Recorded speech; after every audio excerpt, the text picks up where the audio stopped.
Good afternoon. My name is Jan de Nijs. I'm a fellow at Lockheed Martin Corporation. I reside in Fort Worth, Texas. And I think most of you know what we do. We're in global homeland security. We have more than 100,000, 114,000 employees. Most of them scientists, highly degreed, mostly masters or even higher than that. We got a lot of facilities operating in many companies. But for this talk here, it's probably interesting to note that we have 73 sites that actually produce something, that actually make things. So most of the other facilities are usually offices, sustainment organizations that are, or maintenance organizations that are doing things for customers. But there are 73 sites that actually produce product that either flies. You know, we make fighter jets. You may have heard F-35, F-16, F-22, and helicopters. So most of our of these 73 sites make parts for specifically those end products. Fort Worth is one of those sites, mostly focused on F-35. We make a lot of mechanical parts, but it's also worth noting that when it comes to, for example, an F-35, companies like Lockheed Martin, because of all kind of reasons, history, acquisitions, all kind of reasons, about 60 to 80% of the components that we buy are basically outsourced. So we're not really making an awful lot anymore. And for that, our supply chain is vitally important, becoming more and more and more important when we talk about operational resiliency. Disruptions in the supply chains can be extremely difficult for us. And you know, COVID has shown that we need to move work around. That came out to be a very tough challenge. We mustered it the good old way, telephone in hand, sent an army of supply managers out into the field and just yell and scream to get your parts in, because usually the squeaking wheel gets the most attention, right? So we've been very successful at being the loudest squeaking wheel. So our customers happy. We really, COVID, we didn't lose a beat, but there was a lot of, effort, a lot of blood, sweat, and tears. And so we've basically started to wonder, why is that? Why is our supply chain so rigid? And why are we having so much trouble? And not only our supply chain resiliency, I stole these slides from Craig. He gave permission, so I did. All these types of resiliency projects are important to us. We do those. We see those, though, as basically analytics use cases. Slowly but surely, it has started to dawn on us that digital twins is a really difficult concept.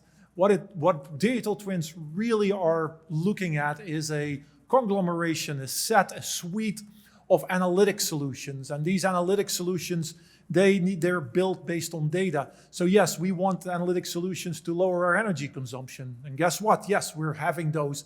We have dashboards. We've seen many of those. We use almost everybody's software that I've seen here in the last few days. We have it somewhere in our organization. So we're a heavy user of all kind of apps. The apps change quickly. What was a very useful app a couple of weeks ago is now not a useful app anymore. They want another one.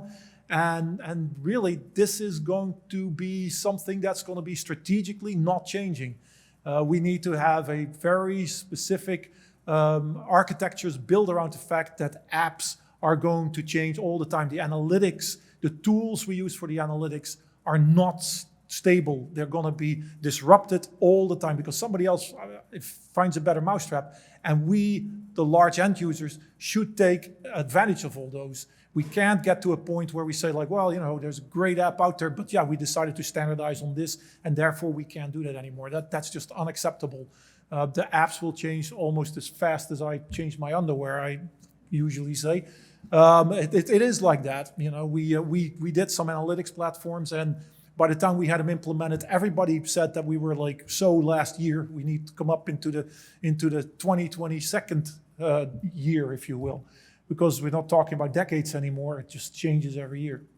So we need scalable analytics. That's really, we need to be able to deploy this at scale. So these analytic solutions, to do them for one little product line, it's interesting. You get what I call a nice, brilliant object, and you make beautiful videos. 5 VPs are happy, they give you a bonus.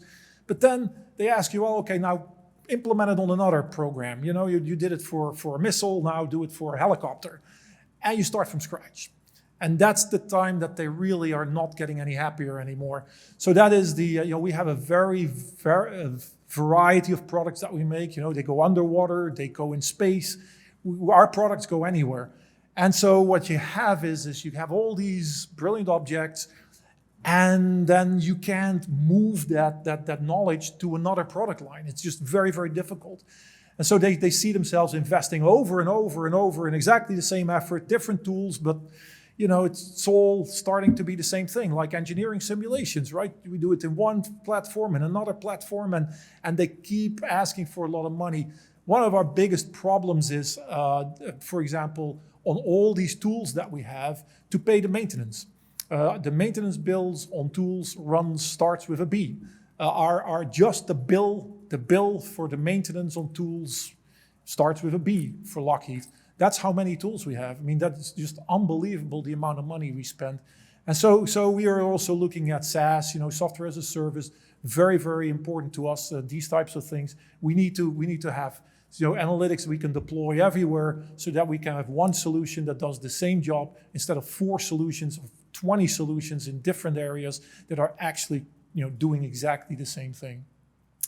So what does not change, we come to the realization that the only thing that doesn't really change is the data, the underlying data. So yeah, the tools will change like dramatic, but the underlying data will not. And so what's happening is we came to the realization that what we really need is standardized data architectures. That is the only way forward. And not just from a short term, looking at what my plant's doing, but also all the way down to our product development. We need it for engineering input, and we need to look at what's happening in the supply chain, because the future is that our supply chain is going to send us data back. Today, the only thing that really matters, right? Everybody knows the current supply chain. You send a model or a 2D print, because usually it's still a variety of a 2D print. You send it out to the supply chain, they make a part, you go there, you say, yeah, that looks pretty good. They bolt it against an F-35, the F-35 doesn't fall out of the sky, must have been a good part.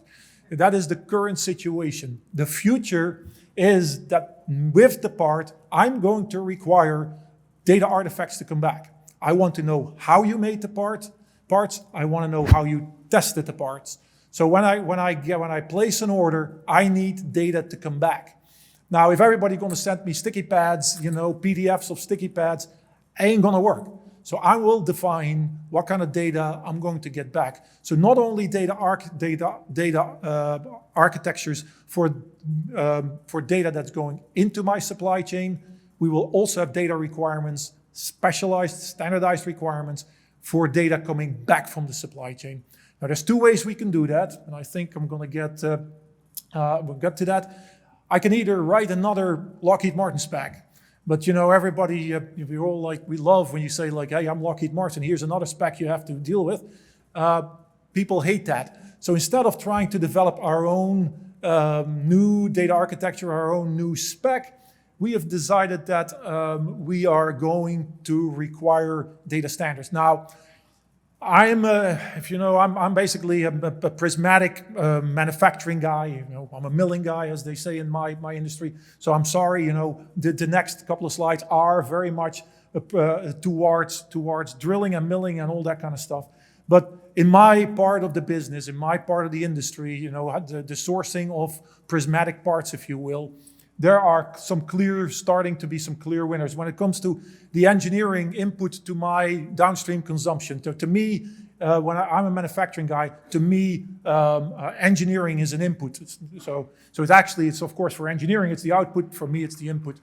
So we need to start to work on standard ways of communicating models with the supply chain. The reality is the supply chain can't handle platform-based standards. So they need to be standardized. We are starting to look into standardizing on AP242. It's an ISO standard, the STEP standard. You may be aware of the STEP standard. The STEP standard now, the AP242 after edition 2, it allows actually the creation of a true data thread through all your engineering data, and we intend to take full advantage of that. That will then be one of the, when it comes to geometry and PMI, product manufacturing, product and manufacturing data information, which is PMI. So the tolerancing like GD&T, that will then be communicated using STEP AP242. Today, a lot of our specifications, also from our customers, also worldwide, there's all these ASTM, there's all these institutes, they keep publishing stuff in PDF format, right? All these and they're unusable when it comes to automation, because people need to interpret those. And when you interpret prose, you get into a lot of trouble. So we're strongly advocating that all standards and all the specifications get moved to a standard. For example, SysML, there's others, but we think that for the future, that is really one to watch. We would like to have that the whole industry starts to move towards that type of a standard, so that we can automate on it. We can automatically look for requirements. We can automatically look at these things. Same thing goes for purchase order. Purchase orders, being faxed over a piece of paper, end of that. So we would love to have those in SysML, not like some vendor-specific format, right? We're ExoStar, it's big in our industry. No, why not just do it using SysML? Now you're going to say, well, that's like pie in the sky stuff, right? That's who does that? Well, guess what? My customer is doing that. I have received the first 2 RFIs completely in SysML. So my customer is asking for a product. Of course, you can imagine what kind of product that is. So they're asking for a product, and the whole requirements document is SysML. So it's happening at the very high level. The federal government is starting to use SysML to communicate stuff down. So guess what's going to happen? I'm going to pass it on to my supply chain. We're going to go that route too. So, but all that information from engineering, basically the requirements, they need to come into a standards ecosystem. When it comes to output, when the stuff that I get back from my supply chain, usually there's configuration data, like what are the serial numbers of the parts that you put into my assembly, these type of things. So there's configuration data. Then there's process data. A lot of process data these days, are being we call it IT/OT convergence, or where all these things come together. I call it just process data. There's temperatures, there's pressures, there's all kind of things that we're taking. When I want to know whether, for example, I paint on the right bottom, it's a paint line for an F-35. Whether I paint, actually, that is Italy. You see a picture there from Italy. That's my paint line in Italy. But anyway, so when we actually do paint that stuff, we want to know what the settings were. What was the barometric pressure? What were the temperature in the room? What was the pressure behind the paint? What were all these process parameters? Well, IIoT is giving me that. It's a stream. I need to parse it out. I need to make little snippets out of it. But basically, we want there to be a standard for process recordings.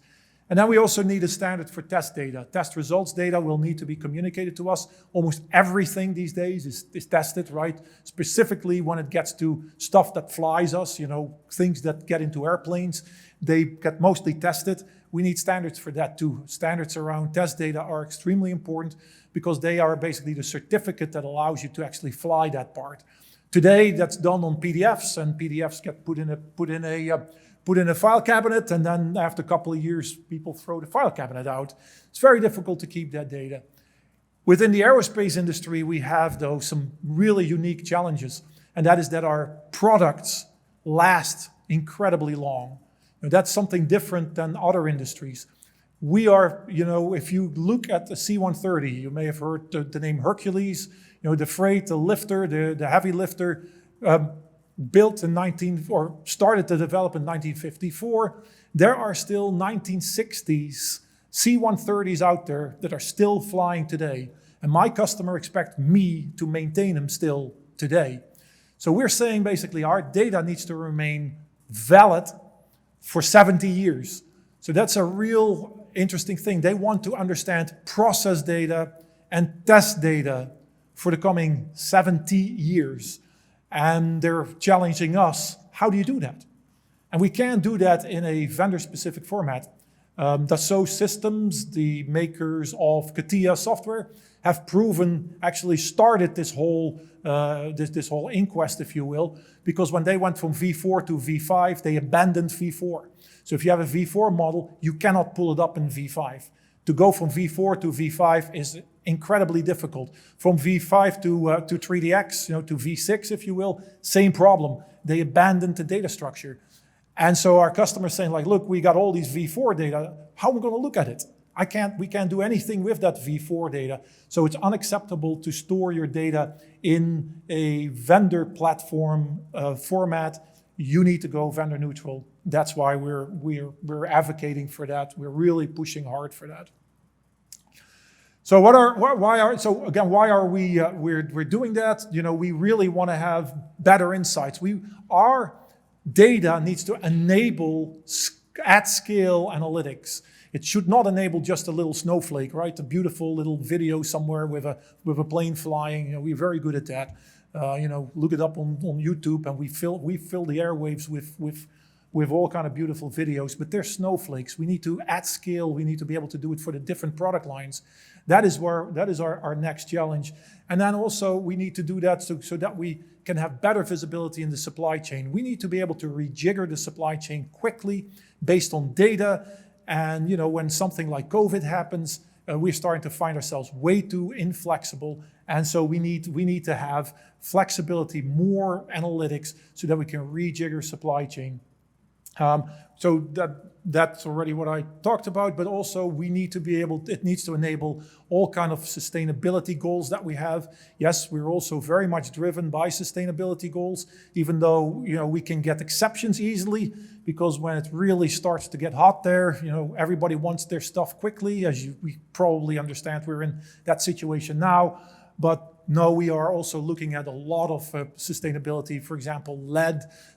We were very big users of lead. All our solder is now leadless, which is, we're just a follower. We're not leaders there.